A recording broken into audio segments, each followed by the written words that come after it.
السلام علیکم ورحمۃ اللہ وبرکاتہ۔ نحمدہ ونصلی ونسلم علی رسولہ الکریم وعلی آلہ وصحبہ اجمعین، اما بعد۔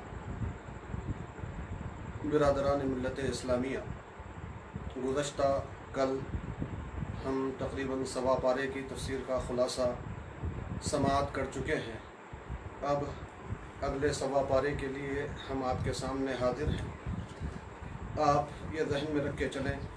کہ یہ تفسیر نہیں بلکہ تفسیر کا خلاصہ ہے۔ اہم باتیں جو خلاصے کے طور پر ہو سکتی ہیں وہ ہم آپ کے سامنے بیان کرنے کی سعادت حاصل کر رہے ہیں۔ دعا کرتے ہیں کہ رب تبارک و تعالی رمضان المبارک کے صدقے میں، نبی پاک صلی اللہ علیہ وآلہ وصحبہ وسلم کے صدقے میں اور قرآن کریم کے صدقے میں ہماری اس خدمت کو قبول فرمائے اور ہم سبھوں کو اور جملہ سننے والوں کو قرآن پاک کے مطابق نبی پاک کی سنتوں پر عمل کرنے کی توفیق عطا فرمائے۔ حاضرین محترم، گزشتہ سوا پارہ تقریباً آدھا سورہ بقرہ ہو چکا ہے۔ اب اس کے بعد یہ ذہن میں رکھیں کہ اس سے پہلے ایمان کے مبادیات کا ذکر ہو چکا تھا اور بنی اسرائیل کی جو گندگیاں تھیں اور ان کی جو گناہگاریاں اور عصیاں شعاریاں تھیں وہ سب بیان کی جا چکی ہیں، اور ان کا جو انجام تھا وہ بھی بیان کیا جا چکا۔ اب یہاں خصوصیت کے ساتھ ان لوگوں کی جو سب سے بڑی خرابی تھی وہ قبلہ کے تحویل کے معاملے میں، تحویل قبلہ کے معاملے میں، بیت المقدس جو قبلہ اول تھا اس کی جانب سے رخ پلٹا کر کعبۃ اللہ کو قبلہ بنانے کے بارے میں سب سے بڑا اعتراض تھا، اور وہ یہ سمجھ رہے تھے کہ بیت المقدس کی طرف رخ کرنے ہی میں نیکی ہے اور اس سے ہٹ کر کسی اور معاملے میں نیکی نہیں ہو سکتی۔ تو نتیجے میں آج کے پہلی آیت میں رب تبارک و تعالیٰ نے یہ واضح طور پر ارشاد فرما دیا کہ لیس البر ان تولوا وجوہکم قبل المشرق والمغرب ولکن البر من آمن باللہ والیوم الآخر والملائکۃ والکتاب والنبیین الی آخر الآیت المبارکہ۔ یعنی اللہ نے فرما دیا کہ اے لوگو، تم یہ جو تصور پیدا کر رہے ہو اور لوگوں کو بہکانے کی کوشش کر رہے ہو کہ بس مشرق و مغرب ہی کی طرف رخ کرنے میں نیکی ہے، بیت المقدس ہی کی طرف رخ کرنے میں نیکی ہے، کعبۃ اللہ کو قبلہ نہیں بنایا جا سکتا، تمہارا یہ زعم باطل ہے۔ یہ بات حقیقت سے بہت دور ہے، بلکہ حقیقت میں نیکی یہ نہیں ہے۔ نیکی تو یہ ہے کہ تم اللہ پر ایمان لاؤ، آخرت کے دن پر ایمان لاؤ، فرشتوں پر ایمان لاؤ، اللہ کی کتابوں پر ایمان لاؤ، اللہ کے انبیاء کرام پر ایمان لاؤ۔ ایمان مفصل میں بچپن سے جو تعلیم دی جاتی ہے کہ آمنت باللہ آمنت باللہ وملائکتہ وکتبہ ورسلہ والیوم الآخر والقدر خیرہ وشرہ من اللہ تعالی والبعث بعد الموت، انہی تمام چیزوں کو مان لینے کا نام ایمان ہے۔ تو یہ اصل میں ایمان لانا ہی نیکی ہے، صرف